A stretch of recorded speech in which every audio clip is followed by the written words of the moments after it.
आज की कथा का सूत्र है, विपत्ति को भी संपत्ति की तरह मानना चाहिए, क्योंकि विपत्ति भी संपत्ति है, अनुभव की पूंजी है। विपत्ति आए तो सदगुरु कहते हैं हमें घबराना नहीं चाहिए, गुरु कहते हैं घबराना नहीं चाहिए। विपत्ति भी संपत्ति है, हमें शिक्षा देती है, उसको स्वीकार करना चाहिए। याद रखना, जिसको गुरु दृष्टि पर भरोसा है उसकी कभी दुर्गति नहीं हो सकती। सदगति का एक उपाय है शरणागति। अगर आप सदगति चाहते, सदगति क्या है? अच्छी गति। दुर्गति क्या है? बुरी गति। उसको दुर्गति कहते हैं, अच्छी गति को सदगति कहते हैं। सदगति हम सब ये जो कर रहे हैं, सत्कर्म कर रहे हैं, इससे सदगति निश्चित है। बुरा ना मानना, आपको एक बार सोचना चाहिए जिंदगी में। जितने विश्व के लोग हमें सुन रहे हैं, मैं प्रार्थना करूं आज की चर्चा में आपको एक बार सोचना चाहिए, तुम संसार में हो या संसार तुम में।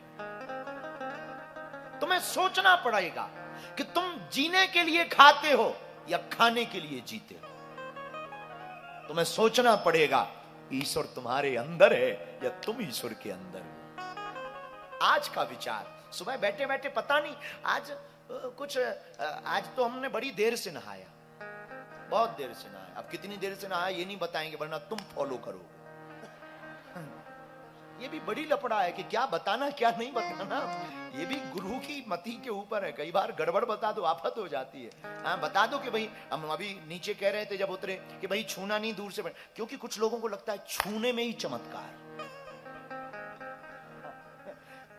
ये बैठे हैं हमारे भ्राताश्री, बैठे हैं अखिलेश जी, ये हमारे एक चाचा जी हैं, इनके पिताजी अच्छे भागवताचार्य हैं, उनसे हमने बहुत कुछ सीखा। परम पूज्य श्री राम अवतार गर्ग जी, हमारे चाचा जी सगे। एक गांव में हम लोग गांव की कथा करते थे पहले, हमारे चाचा जी भी अभी भी गांव की कथा करते, दोनों टाइम कथा होती थी गांव में। तो एक गांव में बहुत ज्यादा पशु पालन करने वाले लोग रहते थे, पशु बहुत पालते थे। उस गांव में वो भागवत की कथा करने गए तो हमारे जैसा नालायक भी चला गया। तो हम तो बच्चे ही थे, छोटे थे, माला जप रहे थे, थोड़ा ठीक उल्टी सीधी माला। तो एक दिन जो है बड़ी देर तक उन्होंने कथा खींच दी, तो बच्चे ही थे, हमने कहा रुक जाओ चाचा जी अभी बताते हैं।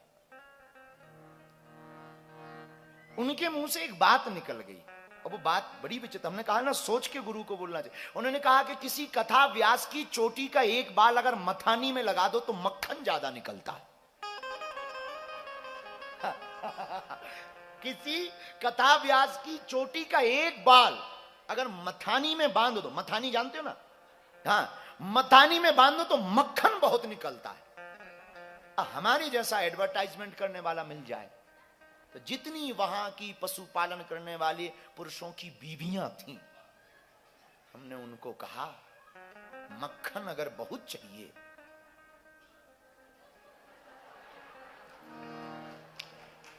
दूसरे दिन सुबह से 2.5 केजी की, अब वो दूध घी की खाई माताएं, ये मोटी, ये हाथ जबरदस्त, इतना मोटा मोटा हाथ, लोटा ले ले लाइन में खड़ी। ने कहा चाचा जी आज तो बहुत भीड़ दर्शन को आई है। चाचा जी बोले लगता है रात को कथा जम गई। हम कहा जमनी गई या फल गई? और 8 बजे से श्रोता आ गए, मतलब सुपर डुपर। उनको भी लगा, तो उन्होंने भी जल्दी स्नान किए। जैसे ही स्नान करके बैठे, पूरी माताएं गिरी, किसी ने बाहर, आगे के, पीछे के, चोटी के तो छोड़ो, खपड़िया के बाल नहीं बचे। वो बैठे, उनको बुरा लगेगा, अब इसके आगे क्या दुर्गति हुई बस इतने में ही समझ जाओ। तो गुरु को बहुत सावधान होकर बोलना चाहिए कि आप बोल क्या रहे हैं, इसका इफेक्ट क्या पड़ेगी। बहुत विचित्र है, बहुत विचित्र है। तो किसी ने कह दिया होगा कि गुरु जी को छू लो काम हो जाएगा। तो तुम देखो, तुम जितने ये जो काले काले लोग क्यों लगे हैं, छू ना पाए।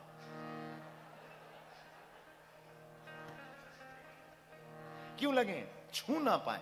ये लगे इसलिए कि छू ना पाए लोग हैं, इसी में चमत्कार। खूब हम आपको प्रार्थना करें साधु, तुम संसार में हो या संसार। तो हम आज बहुत लेट तक, बहुत जल्दी थे अपने हिसाब से, तो आज बैठे बैठे बहुत विचार आ रहे थे दिमाग में, पर पता नहीं किसी ने हमको बोला तुम संसार में हो या संसार तुम में। तुम्हें विचार करना चाहिए, तुम में ईश्वर है या ईश्वर तुम में है, तुम्हें विचार करना चाहिए। तुम जीने के लिए खाते हो या खाने के लिए जीते हो, तुम्हें विचार करना चाहिए। और अगर इसी सूत्र पर तुमने विचार कर लिया, हमें लगता है कि पूरी कथा तुम्हें समझ आ जाएगी, फिर बहुत कथा की आवश्यकता नहीं पड़ेगी, फिर तुम्हें वैराग्य स्वभाव बस जागृत होगा। तुम रहोगे संसार में, पर संसार के नहीं, ठाकुर के रहोगे। वैराग्य का मतलब ये नहीं है कि तुम्हें घर छोड़ के बाबा बनना है या बैरागी बनना। हमारा सिद्धांत उल्टा है। बागेश्वर धाम की व्यासपीठ कहती है कि तुम जहां हो हम तुमको वहीं बैरागी बनाएंगे, तुम्हें हिमालय आने की आवश्यकता नहीं है। तुम्हारा वैराग्य इतना ऊंचा होना चाहिए कि हिमालय तुम्हारे जीवन में आ जाए। तुम्हारी भक्ति इतनी ऊंची होनी चाहिए, गुरु तुम्हें खोजता आवे। जैसे सबरी को राम खोजते गए, सबरी कहां है,